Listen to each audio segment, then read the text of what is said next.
Youth जा रहा है और ये कहीं ना कहीं इसका एक पॉजिटिव पार्ट भी है। तो यूथ से ना एक चीज़ मेरे उसमें आई जो कि मेरे को बहुत क्लोजली वो इफ़ेक्ट करती है, जो मैं हमारे लास्ट पॉडकास्ट में देवी चित्रलेखा जी आई थी, उनसे भी मैंने इस चीज़ के बारे में बात करी थी, मैं आपसे भी करना चाहूँगा। और वो हैं श्री प्रेमानंद जी महाराज। उनको देखकर मुझे ऐसा लगता है जितना ज़्यादा हमारा यूथ इफ़ेक्ट हो रहा है, जिस तरह से वो बात करते हैं, जिस तरह से वो चीज़ें समझाते हैं, उनको देखकर जितने लोग, जितना युवा, मैं खुद, हमने कितनी चीज़ें सीखी हैं, समझी हैं, और आप भी उनसे मिलकर आए हैं, आपको ये सौभाग्य मिला। तो कैसा है उनका वो पूरा प्रभाव उनके आसपास का? सबसे बड़ी बात मैं बोलता ही हूँ कि प्रभाव नहीं, स्वभाव।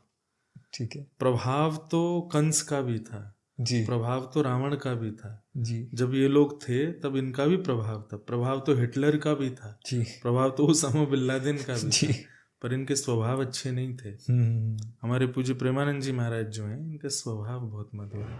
और मैं एक बात कहता हूँ कि व्यक्ति यदि कुछ बोलता है और उसके बोलने से सामने वाले इफेक्टेड हो रहे हैं, उन पर वो पॉजिटिव इफेक्ट डाल रहा है, तो निश्चित है वो व्यक्ति जो बोल रहा है वो स्वयं भी ऐसा है। जी। आप यदि कुछ कहते हैं, बहुत अच्छी बात कहते हैं, पर कोई किसी पर कोई असर ही नहीं हुआ, किसी के मन में ये बात ही नहीं आई कि नहीं ये जो कह रहे हैं मुझे करना चाहिए, तो निश्चित है जो वो बोल रहा है ना, वो केवल बोल रहा है, वो स्वयं ऐसा नहीं है। जी। जी। जी। वो स्वयं के जीवन में कहीं तक भी, दूर दूर तक उसके स्वयं के जीवन में ऐसा कुछ भी नहीं है, इसीलिए उसकी बातें इफेक्ट नहीं डाल रही हैं। पर किसी व्यक्ति के वाणी से, सुभाष चंद्र बोस ने कहा तुम मुझे खून दो मैं तुम्हें आजादी दूंगा, तो वो अंदर से वास्तव में इस प्रकार के थे, इसलिए लोगों ने उनके लिए समर्थन किया। जी।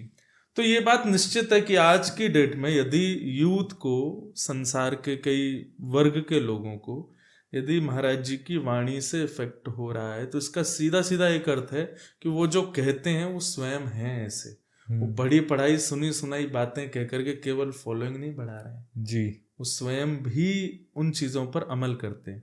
मैं एक कथा सुनाता था कि एक संत थे, उनकी बातों का भी ऐसा इफेक्ट होता था, वो जिससे जो बोलते थे वो सामने वाले ना भी चाहता हो तो भी करने लग जाता था। तो एक बार एक माताजी बड़ी परेशान, उनका नाती चीनी बहुत खाता था। ठीक है। तो बोली मैं संत से कहवाऊंगी कि चीनी छोड़ दो, तो ये छोड़ देगा, क्योंकि उनका इफेक्ट होता था बातों का। तो संत के पास जाके उन्होंने कहा कि महाराज जी मेरा बेटा बहुत चीनी खाता है, इसको आप मना कर दो। बोले 6 महीने बाद लेके आना।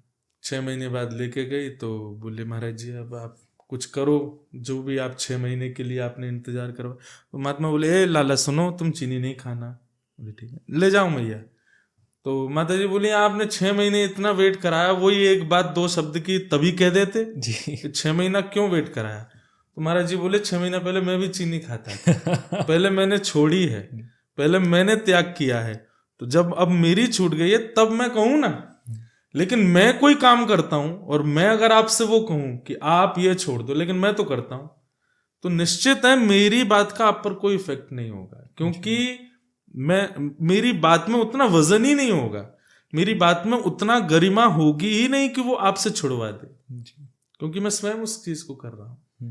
तो महाराज जी का जो ये एक सीखने वाली बात है कि उनकी बात सुन करके इतने लोग पॉजिटिवली इफेक्टेड हो रहे हैं। उसके पीछे कारण क्या है कि what ever he is saying he is applying on himself. तो इसलिए हम जो कुछ भी कहें जी, ये हमारे लिए एक प्रेरणा की बात है कि हम भी किसी से कुछ कहें तो पहले अपने ऊपर देखो, अपना गिरीवान झांक के देखो हम हैं कि नहीं वैसे।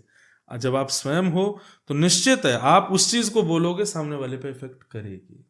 और इफेक्ट नहीं हो रहा है ना, तो ये आपका पैरामीटर है कि ये पहचानने का कि अच्छा इस पे इफेक्ट नहीं हुआ तो शायद मैं कहीं गलती कर रहा हूँ, मैं कन्विंस नहीं कर पाया। हाँ मैं कन्विंस नहीं, मैं ही कहीं गलत हूँ, शायद मैं जो कर रहा हूँ ना उसमें अभी इतनी परिपक्वता आई नहीं कि मेरी वाणी से इफेक्ट ही नहीं हो रहा है इसको, तो इसको इस रूप में ले सकते हैं। तो निश्चित है महाराज जी जो भी कुछ कह रहे हैं वो स्वयं अमल करते हैं उन बातों पे, इसीलिए उनकी बातों का इतना बड़ा प्रभाव सबके ऊपर हो रहा है।